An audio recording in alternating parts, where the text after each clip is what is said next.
And are you Austin Zachary Mark Gibson? Yes, Your Honor. Did you review the document entitled Motion to Enter Adjudication of Guilt and Revoke Community Supervision with your attorney? Did you understand it? Yes, Your Honor. Are you the same Austin Zachary Mark Gibson who was placed on deferred adjudication in 2019 CR 8096 for the offense of aggravated assault with a deadly weapon on February 21st, 2020 for a period of 7 years? Is that you? Yes, Your Honor. All right, state. Your Honor, violated condition number 1, on or about the 31st day of August 2025 in Bexar County, Texas, the defendant, Austin Zachary Mark Gibson, committed the offense of criminal trespass in violation of condition number 1. How do you plead to that? True.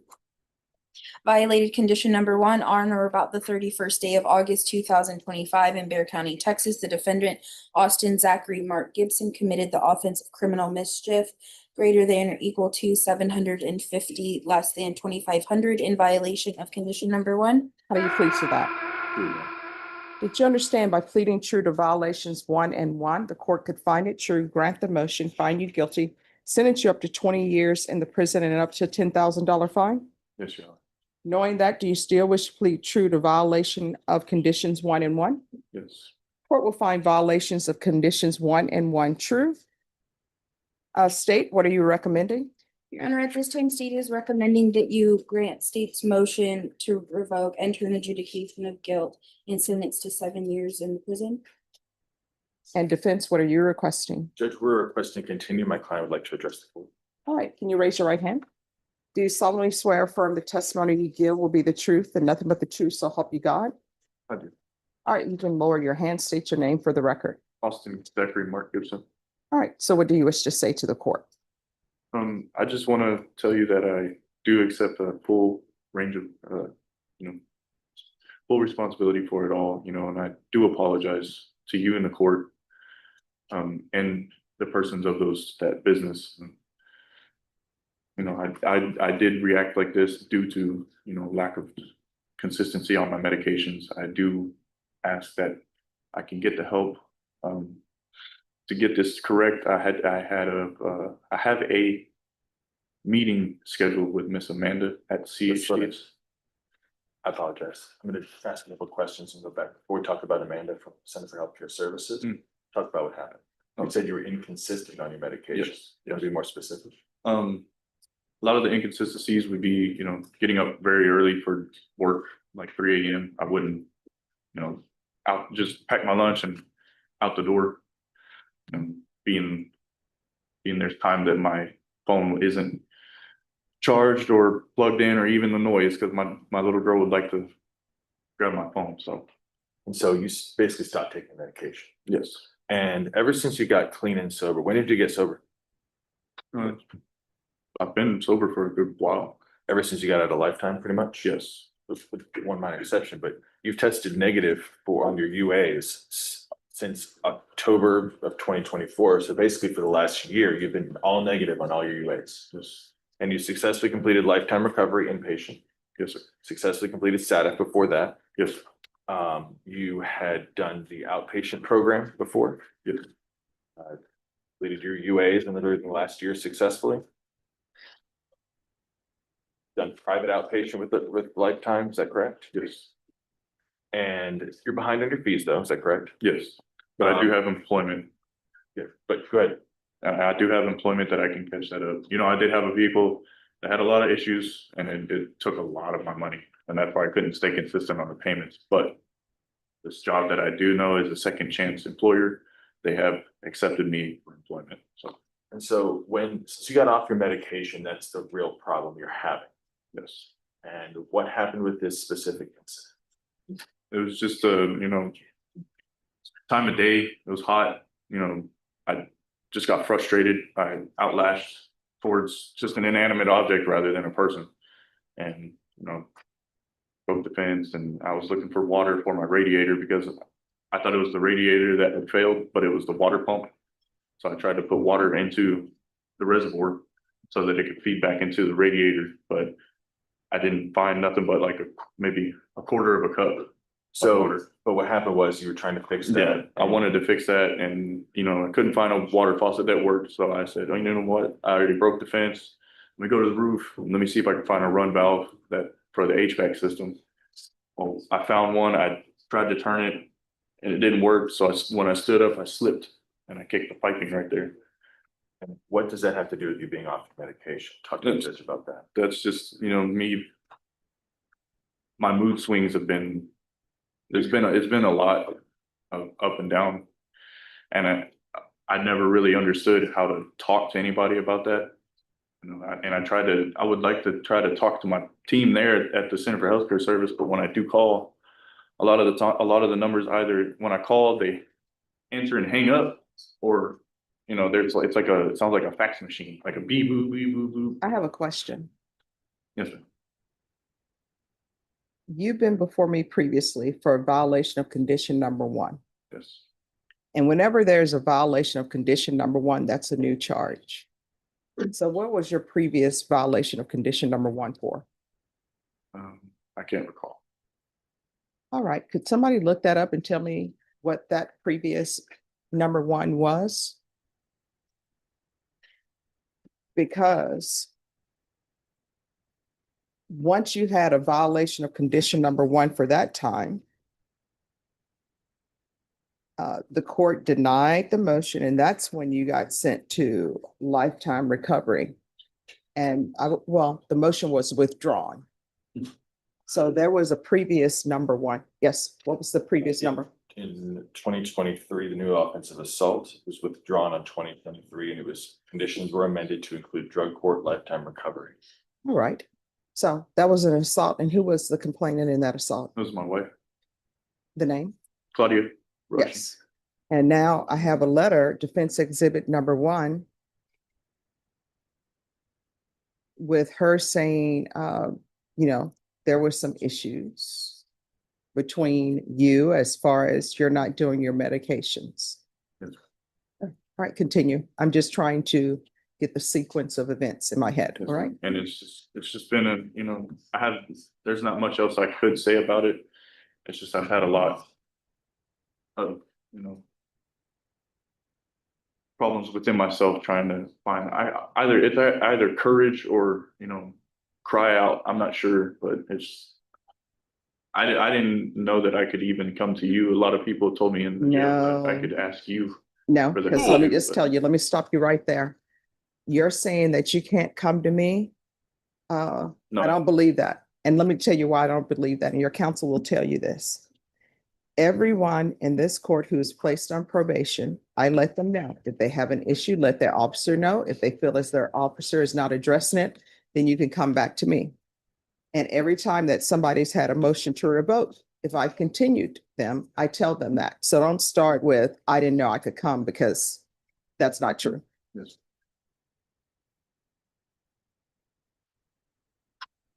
Yes. And my plan is to get with Miss Andrea at Center for Healthcare Service, and explain to her my, issues that I've had personally, and see who she could get in touch with, like with the care team over there that I can follow through with. Austin, if I could interrupt you, you met with somebody 2 weeks ago Yes. from Center for Healthcare Services since you've been in custody, is that correct? Yes.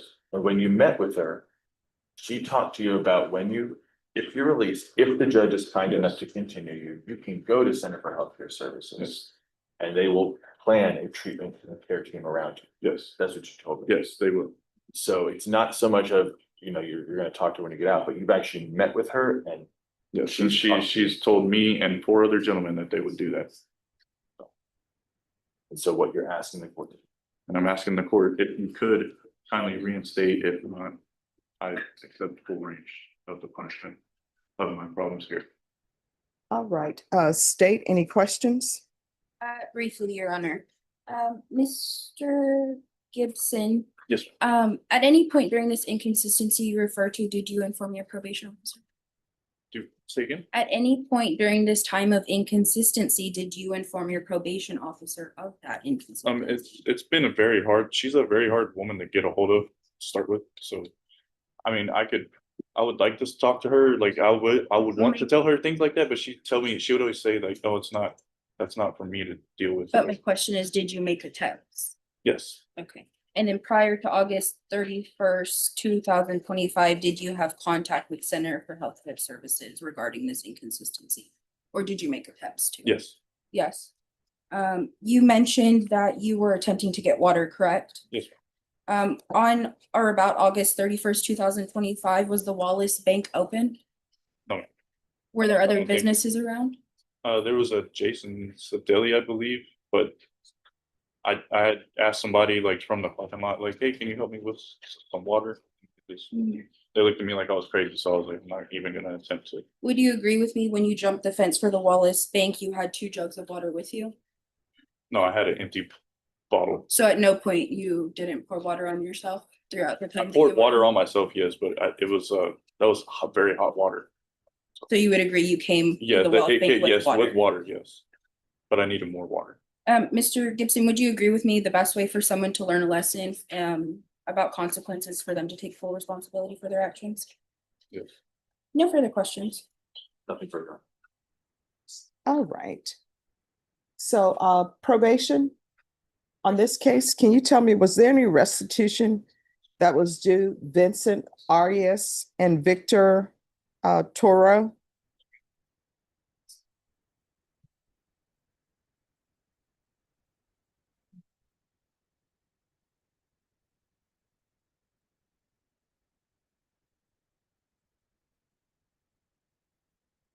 All right. So, Mr. Gibson, what I can tell you is I read the letter from Miss Rushing. There is nothing else I can do to help you. And let me explain to you why. This is not your first motion to revoke. And each motion to revoke that you've had with me has been your having a new case. So the first time, you're of course on deferred adjudication for aggravated assault with a deadly weapon. And the first time was an assaultive case against, you say, your current wife. And that motion was withdrawn.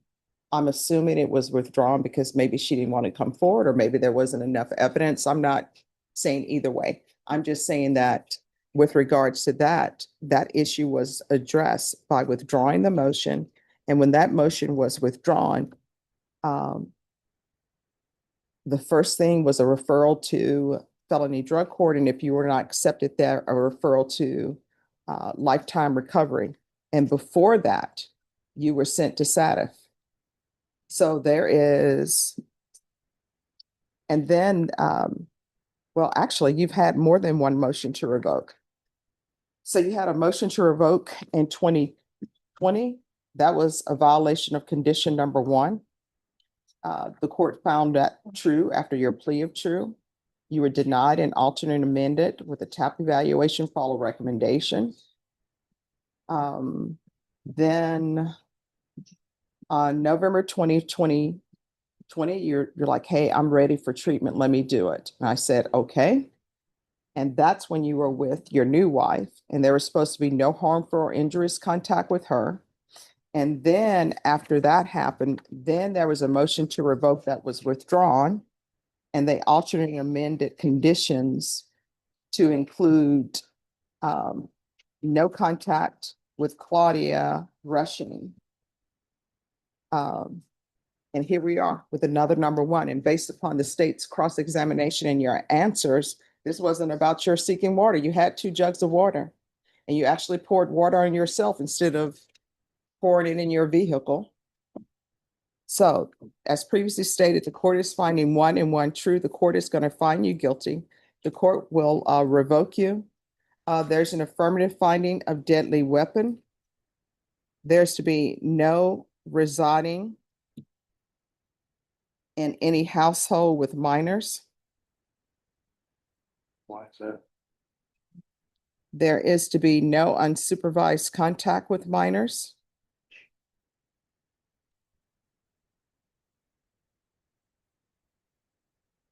And the court is going to have the previous conditions that were previously given. There's to be no contact with Claudia Rushing.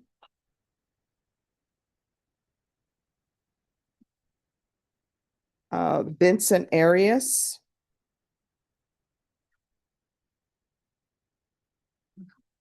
and Victor